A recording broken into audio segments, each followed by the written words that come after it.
સર્વે મુક્તોને હૈયાના હેતથી જય સ્વામિનારાયણ.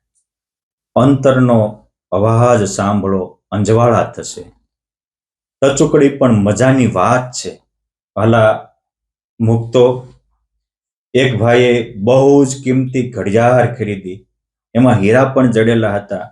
પછી એ મહેમાન ગતિ માણવા ગયા, ત્યાં જમ્યા, બજારમાં ફરવા ગયા, રાત્રિએ સૂતા.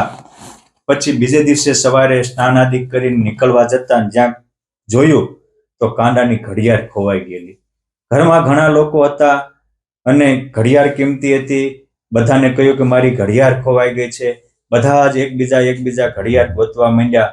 બહુ શોધખોળ કરી, પરંતુ ઘડિયાળ મળી નહીં. હવે વાત એવી બની કે બધાએ ગોતી, મળી નહીં. ત્યારે એક નાનો બાળક હતો. એ આવીને કહે છે કે એક કામ કરો, તમે કહેતા હો તો હું ગોતી દઉં.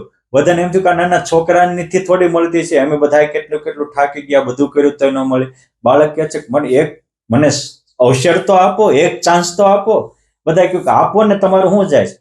એટલે કીધું ખાલી ગોતી દે. કે એમ નહીં, તમે બધા જ ઘરમાંથી બહાર નીકળી જાઓ તો હું ગોતી દઉં.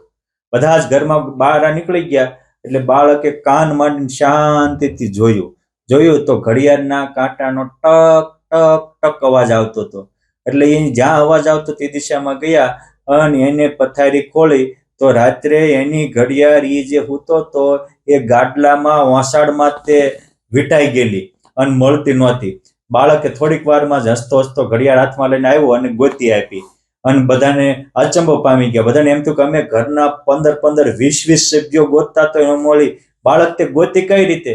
કે શાંત થયા એટલે કે મને એ ઘડિયાળનો અવાજ સંભળાનો અને અવાજને લઈને મેં ગોતી દીધી. વાલા ભક્તો, એ ઘડિયાળ મારા ને તમારા ઘટમાં હાલે છે અને આપણે ઘટમાં હાલે છે ઘડિયાળ. અને તમે કાંડે બાંધી ક્યાં કરો? પુરુષોત્તમ કહે પ્રાણિયા, ઘટ ભીતર જોયા કરો.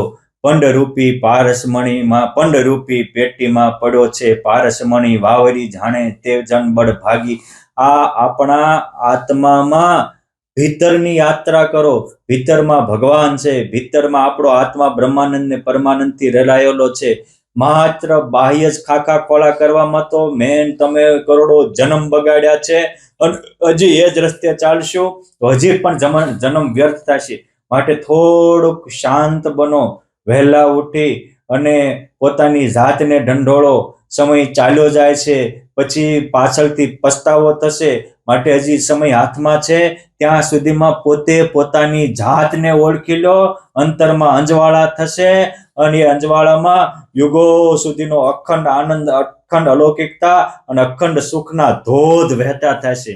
માટે થોડા શાંત બની પોતાની જાતને ખોળો. નિજાત્માનમ બ્રહ્મરૂપમ વયમૃતસ્ય પુત્રઃ બ્રહ્માહમ કૃષ્ણદાસોસ્મિ અહમ બ્રહ્માસ્મિ. આજે ઋષિ મુનિઓના નાદ છે, એને જાગૃત કરો. આપણે ખરેખર ઉર્જાવાન અને અલૌકિક છીએ. માત્ર ભોગ પાછળ બન્યા એટલે રોગના ગુલામ બન્યા છીએ. શારીરિક માનસિક ચિંતા અને ટેન્શનના ગુલામ બન્યા છીએ. માટે પોતાની જાતને ઓળખો અને જગદીશને પામી જાઓ. જિંદગીનો જંગ જીતી જશો. જય સ્વામિનારાયણ.